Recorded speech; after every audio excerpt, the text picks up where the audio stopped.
Master में एक बार फिर से आप सभी का स्वागत है। आज इस वीडियो में हम क्लास 12 के पॉलिटिकल साइंस का जो फर्स्ट बुक हमारी समकालीन विश्व राजनीति और समकालीन विश्व राजनीति जो फर्स्ट चैप्टर है दो ध्रुवीयता का अंत, और ये कंप्लीट वीडियो न्यू सिलेबस को ध्यान में रखकर तैयार की, जिस प्रकार से सीबीएसई 2024-25 में नए सिलेबस को तैयार किया गया है, जिस प्रकार से इस बार क्वेश्चन पूछे जाने वाले हैं उन सभी को ध्यान में रखते हुए हमने इस कंप्लीट चैप्टर को तैयार किया। सो प्लीज एंड तक जरूर देखिएगा। चैनल पर पहली बार विजिट कर रहे हैं तो प्लीज सब्सक्राइब कीजिए, क्योंकि आप सभी के सपोर्ट की बहुत जरूरत है। आप सब्सक्राइब नहीं करते हैं, लाइक कीजिए, शेयर कीजिए, कमेंट भी जरूर कीजिएगा कि वीडियो आप सभी को कैसे लगी। तो चलिए बात करते हैं आज के पहले चैप्टर, जिसका नाम है दो ध्रुवीयता का अंत। तो इस चैप्टर को शुरुआत करने से पहले हम सभी लोग ये जान लेते हैं कि हमें इस चैप्टर से कौन कौन से टॉपिक कवर करने हैं, जो टॉपिक हमारे बोर्ड एग्जाम में डायरेक्ट पूछे जाने वाले हैं। ठीक है, तो चलिए सबसे पहले बात करते हैं हमारे इस चैप्टर के टॉपिक्स की। तो सबसे पहले देखिए हम क्या है, सोवियत प्रणाली। तो फर्स्ट हम क्या कवर करेंगे, सोवियत प्रणाली देखेंगे। गोरबाचोव और सोवियत संघ के विघटन के बारे में हम बात करने वाले हैं। सोवियत संघ के विघटन के कारण क्या रहे, उसके परिणाम क्या रहे, उसकी भी हम चर्चा करेंगे। शॉक थेरेपी और इसके परिणाम के बारे में बात करेंगे। और संसार की राजनीति के नए केंद्र, यानी जब दो ध्रुवीयता का अंत हो जाता है तो संसार में कौन कौन से नए शक्ति केंद्र होते हैं। इसमें रूस, बाल्कन राज, मध्य एशिया राज की बात करेंगे, और भारत का रूस सहित पूर्व साम्यवादी देशों के साथ संबंध कैसा रहता है 1991 में सोवियत संघ विघटन के बाद। तो ये हम इस चैप्टर कंप्लीट टॉपिक्स हमने आपको बताया। तो ये इंपॉर्टेंट टॉपिक्स जो बोर्ड एग्जाम में आएंगे वो हम इस चैप्टर में कवर करेंगे। इससे बाहर क्वेश्चन पेपर में नहीं पूछा जाएगा। तो चलिए एक एक करके सभी टॉपिक्स को कवर करते हैं। तो सबसे पहला टॉपिक है हमारा वह सोवियत व्यवस्था, यानी सोवियत सिस्टम। सोवियत व्यवस्था और सोवियत सिस्टम को समझने से पहले हमें अपने पहले चैप्टर जो आपके सिलेबस में भी नहीं है वह है शीत युद्ध का दौरान कोल्ड वार को थोड़ा सा समझना हो, क्योंकि यहाँ से अगर आपने समझ लिया तो पूरा चैप्टर आपको पूरा अच्छी तरह से समझ में, क्योंकि दोनों चैप्टर जो है एक दूसरे से लिंक है। तो चलिए थोड़ा सा पीछे चलते हैं और हम थोड़ा सा एक बार जानकारी लेते हैं कोल्ड वार एरा की। हुआ क्या था मेरे सभी छात्र छात्राओं, देखो 1945 से 1945 से लेकर 1991 तक, ठीक है, एक दौर चला था। यानी 1945 से लेकर 1991 तक एक दौर चला था। उस दौर को हम सोवियत संघ अगर हम बात करें तो उस दौर को हम क्या कहते हैं, शीत युद्ध का दौर कहते हैं। क्या कहते हैं, शीत युद्ध का दौर। तो शीत युद्ध का दौर, जैसे आप कोल्ड वार एरा भी कह सकते हैं। और ये शीत युद्ध का दौर चला था, ये दो गुटों के बीच चला था। वो दो गुट कौन थे, एक तरफ सोवियत संघ था यानी यूएसएसआर, और दूसरी तरफ था यूएसए, यानी हाँ एक तरफ था यूएसएसआर और दूसरी तरफ था यूएसए। यूएसएसआर का मतलब होता है U for union, S for Soviet, S for socialist, R for republic, union Soviet socialist republic. और यूएसए आप सभी को पता ही है, यूनाइटेड स्टेट्स ऑफ अमेरिका। ये दोनों देश जो है 1945 में सेकेंड वर्ल्ड वार में एक साथ लड़े थे, एक साथ कंधे से कंधा मिलाकर चल रहे थे। लेकिन एक घटना 1945 में घटित होती है, जो अमेरिका द्वारा बिना सोवियत संघ से बताए, बिना सोवियत संघ को अपने सहमति में लिए जापान के हिरोशिमा और नागासाकी पर अमेरिका द्वारा जो है परमाणु बम का अटैक कर दिया जाता है, हिरोशिमा और नागासाकी पर। और यहीं से जो पक्के मित्र थे यूएसएसआर और यूएसए, ये दोनों जो है अलग अलग गुट का निर्माण करते हैं। एक तरफ पूंजीवादी खेमा होता है, पूंजीवादी खेमा जो अगर हम बात करें तो पूंजीवादी खेमा का जो अग्रदूत होता है वो होता है यूएसए, और साम्यवादी खेमा का जो अग्रदूत होता है वो होता है यूएसएसआर। और इन्हीं दोनों देशों के बीच आगे निकलने की जो होड़ थी, आगे निकलने की जो प्रक्रिया थी, और इस बीच हर, चाहे वो सोवियत संघ खेमा हो चाहे पूंजीवादी खेमा हो, दोनों आपस में आगे निकलने की होड़ करे थे। और इसी होड़ को ही हम कोल्ड वार के नाम से जानते हैं। कोल्ड वार मतलब एक ऐसा युद्ध जो केवल कागजों पर लड़ा गया हो, और ऐसा युद्ध जो लगे कि होकर रहेगा परंतु युद्ध वास्तव में होता नहीं है। इसे हम कोल्ड वार के नाम से जानते हैं, शीत युद्ध के नाम से जानते हैं। तो शीत युद्ध जो 1991 में समाप्त होता है, वहीं पर दो ध्रुवीयता का अंत भी हो जाता है। तो ये एक साथ मैंने आप सभी को इसलिए बताया क्योंकि ये फर्स्ट चैप्टर जो है आपके इंटरलिंक करेगा आपके मेन चैप्टर जिसका नाम है दो ध्रुवीयता का अंत। दो ध्रुवीयता का मतलब होता है जब दुनिया दो गुटों में बटी होती है, और दो गुटों में अगर बटने की बात करें तो दो गुटों में दुनिया कब बट जाती है, तो 1945 में सेकेंड वर्ल्ड वॉर के समाप्त होने के बाद जो है दुनिया दो गुटों में बट जाती है। एक तरफ यूएसए होता है और दूसरी तरफ यूएसएसआर, और इसी में 1991 में जब यूएसएसआर का विघटन हो जाता है उसे ही हम दो ध्रुवीयता के अंत के नाम से जानते हैं। क्लियर? तो इस तरह से मैं इसलिए आपको बताया कि ये आपको समझना बेहद जरूरी था। तो मैं अगर आपको बताऊं तो क्योंकि जो सेकेंड वर्ल्ड वॉर हुआ था तो सेकेंड वर्ल्ड वॉर में ये दोनों शक्तियां आपस में एक साथ जुड़ी हुई थी। सेकेंड वर्ल्ड वॉर की बात करें, आप देख सकते हैं सेकेंड वर्ल्ड वॉर में यहाँ पर एक्सिस पावर और अलाइज पावर थे।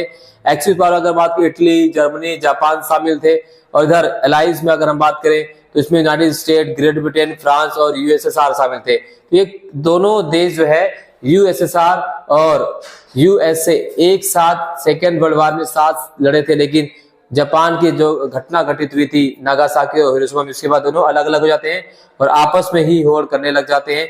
वहीं से दुनिया दो गुटों में बढ़ जाती है सेकेंड वर्ल्ड वॉर के बाद। तो इस तरह से आप यहाँ पर देख सकते हैं कि किस प्रकार से दुनिया दो गुटों में बटी होती है। तो हम बात कर रहे हैं दो ध्रुवीयता के अंत की। तो दो ध्रुवीयता के अंत के अगर हम बात करें तो 1991 में दो ध्रुवीयता का अंत हो जाता है। क्या है सोवियत सिस्टम? क्या है? तो सोवियत सिस्टम की अगर हम बात करें तो सोवियत व्यवस्था जो है व्लादिमीर लेनिन के नेतृत्व में साम्यवादियों द्वारा रूस और आसपास के क्षेत्रों में 1917 में क्रांति हुई, जिसके बाद जार के निरंकुश शासन को समाप्त कर दिया। तो सोवियत व्यवस्था कब अस्तित्व में आती है? तो सोवियत व्यवस्था अस्तित्व में आती है 1917 के रूसी क्रांति के बाद। 1917 में क्रांति होती है, जब रूसी क्रांति नाम जानते हैं, और ये रूसी क्रांति के बाद दुनिया में पहली बार जो है साम्यवादी व्यवस्था के रूप में सोवियत संघ विश्व के सामने आता है, और उसके जनक होते हैं व्लादिमीर लेनिन। कौन होते हैं? Vladimir Lenin. और इस महान क्रांति की उपज के रूप में साम्यवादी शासन प्रणाली जो है कायम हुई, जिसमें पूंजीवाद का कोई भी महत्व नहीं था। तो यूएसएसआर कब अस्तित्व में आता है? तो यूएसएसआर 1917 में सोवियत अगर हम बात करें रूसी क्रांति के बाद इसका जो है अस्तित्व होता है, और इसके जनक अगर हम बात कर रहे हैं व्लादिमीर लेनिन। क्लियर? तो इसी प्रकार आप देख सकते हैं सोवियत प्रणाली के निर्माता कौन है? तो सोवियत प्रणाली के जो निर्माता हैं वह हैं व्लादिमीर लेनिन। तो लेनिन के जन्म की बात करें तो लेनिन का जन्म जो है 1870 में, और उनका देहांत 1924 में हुआ। ये बोल्शेविक कम्युनिस्ट पार्टी के संस्थापक थे। अक्टूबर 1917 की सफल रूसी क्रांति के नायक लेनिन जो है 1917 से 1924 तक सोवियत समाजवादी गणराज्य के संस्थापक और अध्यक्ष रहे। तो सोवियत समाजवाद यानी यूएसएसआर के संस्थापक कौन है? तो है व्लादिमीर लेनिन। ठीक है, रूसी क्रांति के बाद सोवियत संघ की स्थापना करने वाले कौन है? वह है व्लादिमीर लेनिन। और ये मार्क्सवाद के असाधारण सिद्धांतकार थे जो व्यवहारिक रूप देने में अत्यंत सफल रहे। लेकिन पूरी दुनिया में अगर हम बात करें तो पूरी दुनिया में साम्यवाद के प्रेरणा स्रोत बने रहे, और उन्होंने अपने अथक परिश्रम से सोवियत संघ को प्रगति के मार्ग पर अग्रसर किया। तो अगर हम सोवियत संघ के प्रमुख लोगों की बात करें तो सबसे प्रमुख है उनमें वो है व्लादिमीर लेनिन। तो व्लादिमीर लेनिन से कई बार सवाल पूछा जाता है कि सोवियत संघ के जनक कौन है? तो व्लादिमीर लेनिन। ठीक है, तो यहां से आपको एक सवाल पूछा जाता है।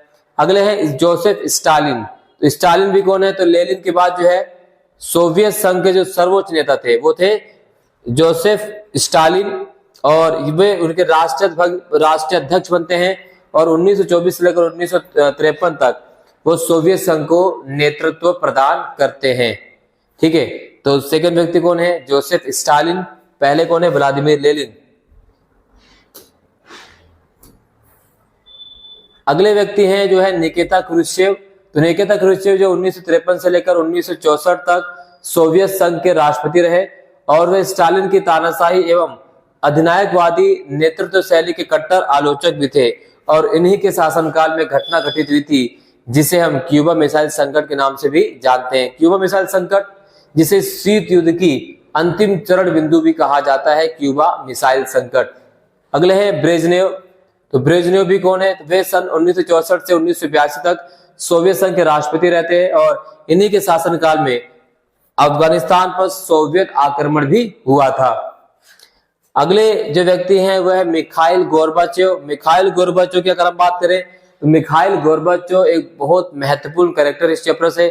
मिखाइल गोर्बाचेव को उनके सुधार के नीतियों के द्वारा याद किया जाता है, जो उन्होंने 2 सुधारात्मक नीति चलाई थी। इसका नाम है ग्लानास्तो एंड पेरेस्ट्रोइका। तो यहाँ देख सकते हैं इनके द्वारा जो पॉलिसी चलाई गई थी वो पॉलिसी काफी इंपॉर्टेंट है। पहला है पेरेस्ट्रोइका पुनर्रचना और दूसरा है ग्लासनोस्ट जिसे खुलापन की बात करते हैं। तो इनके द्वारा ये जो है सोवियत संघ की अर्थव्यवस्था को दोबारा से सुचारू रूप से चलाने के लिए ये पॉलिसी बनाई गई थी, लेकिन दुर्भाग्यवश ये गोर्बाचेव के द्वारा जो सुधारात्मक नीतियां चलाई गई थी वो नीतियां ही सोवियत संघ के विघटन का कारण बन जाती हैं। यहां से आपको समझ में आ चुका होगा कि वो कौन कौन से व्यक्ति हैं, वो कौन कौन से कैरेक्टर हैं जो सोवियत संघ के। येल्त्सिन कौन है? तो बोरिस येल्त्सिन का जन्म 1931 में हुआ था और वे रूस के प्रथम चुने हुए राष्ट्रपति बने। यानी 1991 में जब सोवियत संघ विघटन हो जाता है तो सोवियत संघ विघटन के बाद रूस के राष्ट्रपति बनते हैं। उनका नाम है येल्त्सिन यानी बोरिस येल्त्सिन। और इस पद पर उन्होंने 1991 से 1999 तक कार्य किया।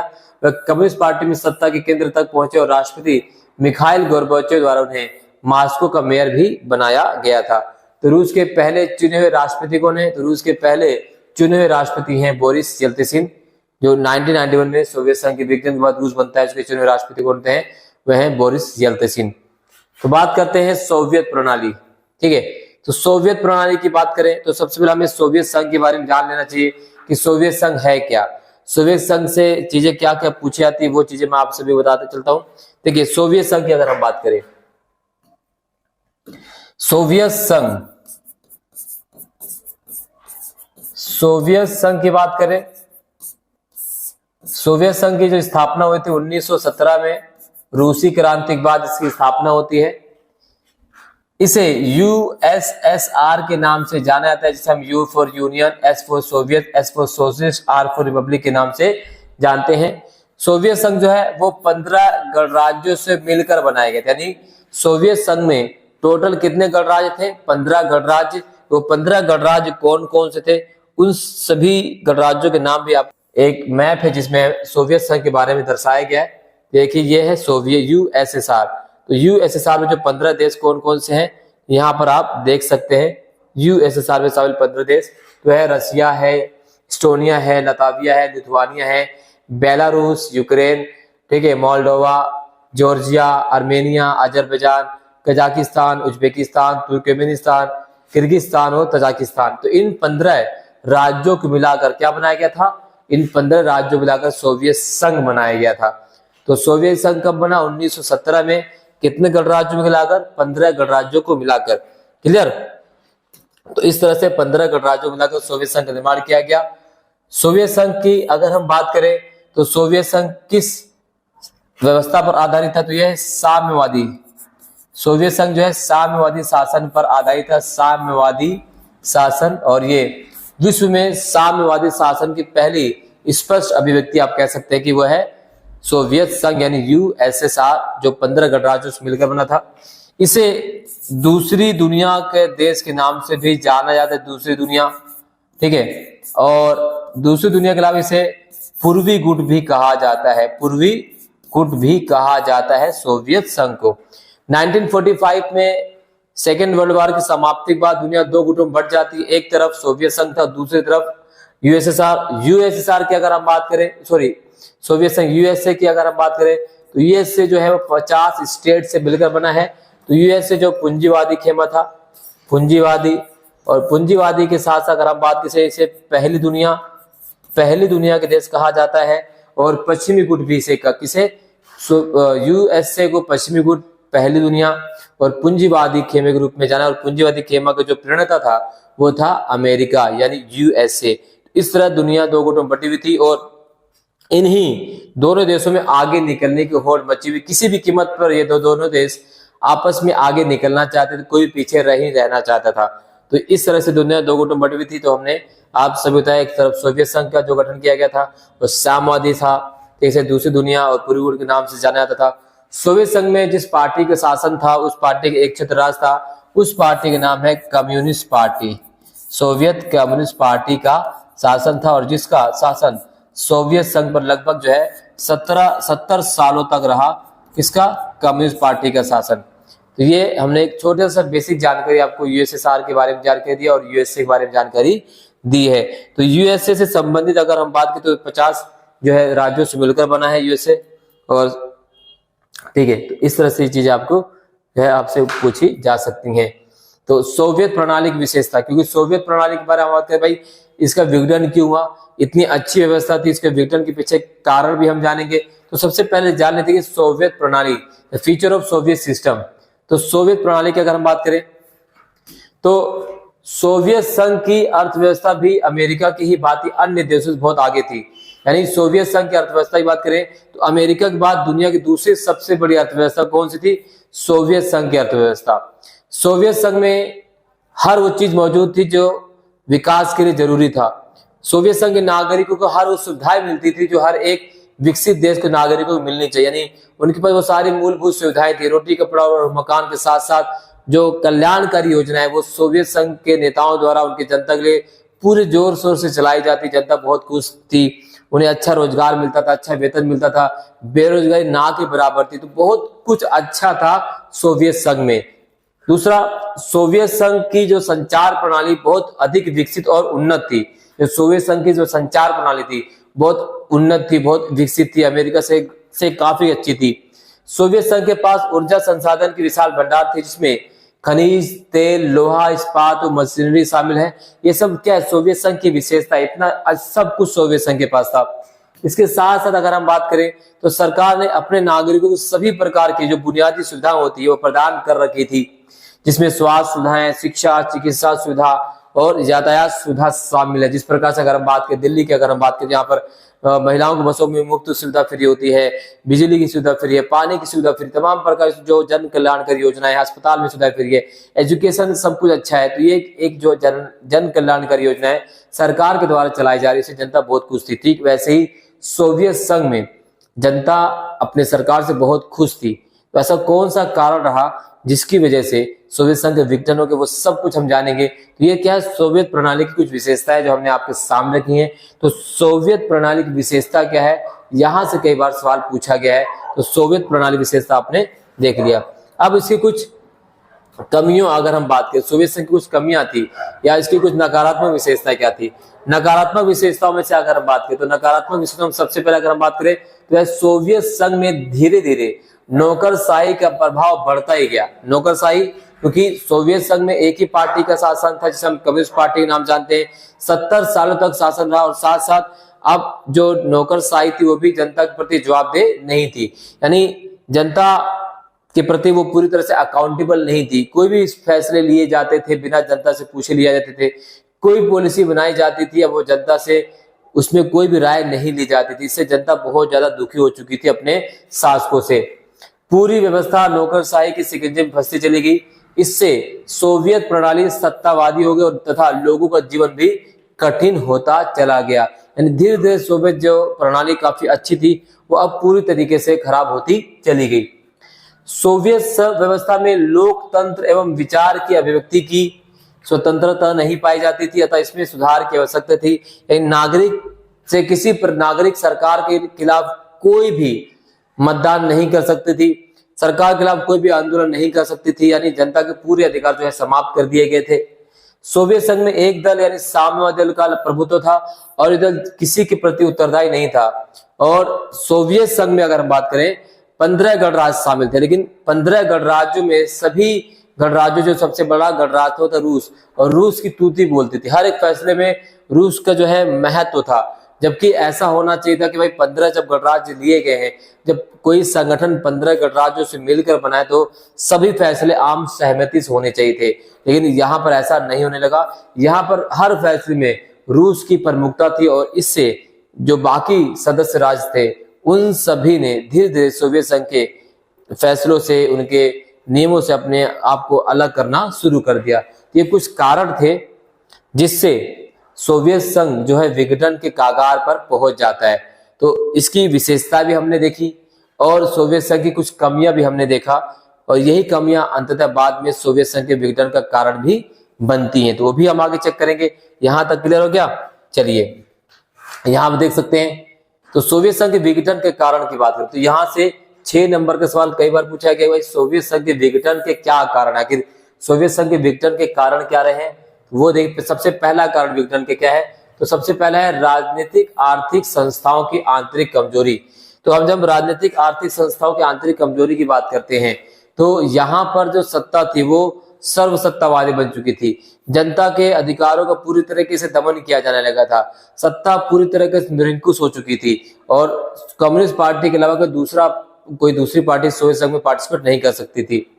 हथियारों की पागल दौड़ में शामिल होना, क्योंकि 1945 में दुनिया 2 गुटों में बढ़ चुकी थी, एक तरफ पूंजीवादी गुट अमेरिका था, दूसरी तरफ साम्यवादी गुट यूएसएसआर। अब इन दोनों में ना आगे निकलने की होड़ थी और आगे निकलने के लिए वो कुछ भी कर सकते थे। तो इधर अमेरिका द्वारा जब हथियारों का निर्माण किया जा रहा था, सोवियत संघ ने भी हथियारों के निर्माण में तेजी लाई और जो संसाधन जनता के कल्याणकारी कार्यों में लगाए जाते थे, अब उस संसाधनों का इस्तेमाल हथियारों को बनाने में लगाया जाने लगा, हथियारों को जो है प्रोत्साहित करने में लगाया जाने लगा, परमाणु बमों को बनाया जाने लगा। तो इससे ये पूरी तरीके से जो है कम्युनिस्ट पार्टी अपनी सत्ता को खोती नजर आने लगी। तो हथियारों की पागड़ दौड़ में शामिल होना ये भी एक बहुत बड़ी कारण बन जाता है सोवियत संघ के विघटन का।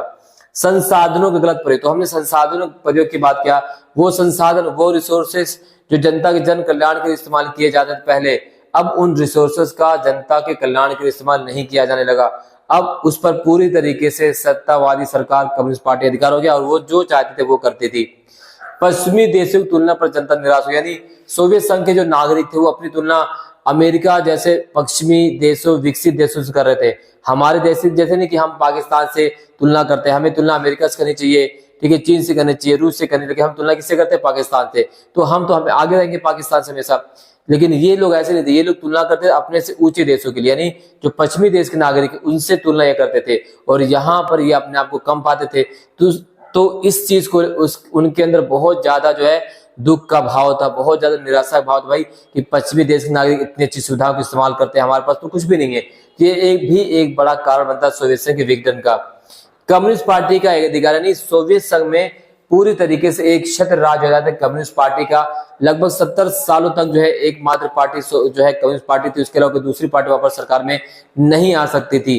जो है शासक पूरी तरह से निरंकुश हो चुके थे, कोई दूसरी पार्टी चुनाव में पार्टिसिपेट नहीं कर सकती थी। ये भी बहुत बड़ा कारण बनता है सोवियत संघ के विघटन का। और सोवियत संघ का प्रशासनिक और राजनीतिक ढांचा पूरी तरीके से चरमरा गया, गतिरोध हो गया, कोई फैसले नहीं लिए गए, ढंग से नीतियों का निर्माण नहीं किया जा रहा था। तो इस वजह से हम कह सकते हैं कि सोवियत संघ का विघटन हो जाता है। तो ये विघटन के कारण है किसके, सोवियत संघ के। तो इसको भी आप जो है आप इसको नोट डाउन कर सकते हैं, स्क्रीनशॉट ले सकते हैं। ये मोस्ट इंपॉर्टेंट है आपके एग्जाम के लिहाज से। 2025 के बोर्ड एग्जाम में काफी इंपॉर्टेंट क्वेश्चन आ जाएगा, 6 नंबर के सवाल पूछे जा सकते हैं, आपको इसे कवर करके चलना है। अब विघटन के परिणाम की बात करें तो भाई सोवियत संघ के विघटन का परिणाम क्या रहा, तो विघटन का जो सबसे पहला परिणाम रहता है वह शीत युद्ध की समाप्ति। वह शीत युद्ध जो 1945 से लेकर 1991 तक चला रहा, यानी 1945 में सेकेंड वर्ल्ड वॉर के बाद जो युद्ध चला वो 1991 में सोवियत संघ के विघटन के साथ जाकर समाप्त होता है। तो सोवियत संघ के विघटन के साथ जो सबसे पहला परिणाम रहा उससे शीत युद्ध जो है समाप्त हो जाता है। दूसरा, हथियारों की होड़ पर रोक। वो हथियारों की होड़ जो लगातार बिना किसी रोक टोक के अनवरत रूप से जारी थी। अमेरिका अगर कोई परमाणु हथियार का निर्माण कर रहा था, सोवियत संघ भी निर्माण कर रहा था। अमेरिका कोई बैलिस्टिक मिसाइल, कोई रासायनिक हथियार का निर्माण कर रहा था, तो अमेरिका भी हथियार को निर्माण सोवियत संघ भी हथियारों का निर्माण करने लगा। तो जो आगे निकलने की होड़ थी, जो एक दूसरे से आगे निकलने की होड़ थी, वो होड़ अब क्या हो गया हथियारों की, वो अब थोड़ी उस पर रोक लगी, ब्रेक लगा। कब, सोवियत संघ के विघटन के बाद। एक ध्रुवीय व्यवस्था, दुनिया 1945 में 2 गुटों में बढ़ जाती है, एक तरफ अमेरिका, दूसरी तरफ यूएसएसआर। क्योंकि अब 1991 में सोवियत संघ के विघटन हो जाता है तो दुनिया फिर अब क्या हो जाती है, एक ध्रुवीय विश्व में बदल जाती है और उसमें एक छत्र राज होता है अमेरिका का। ये परिणाम रहा। नए राज्य उदय, नए राज्य उदय की बात करें तो नए गठन जो है गठबंधनों का उदय होता है।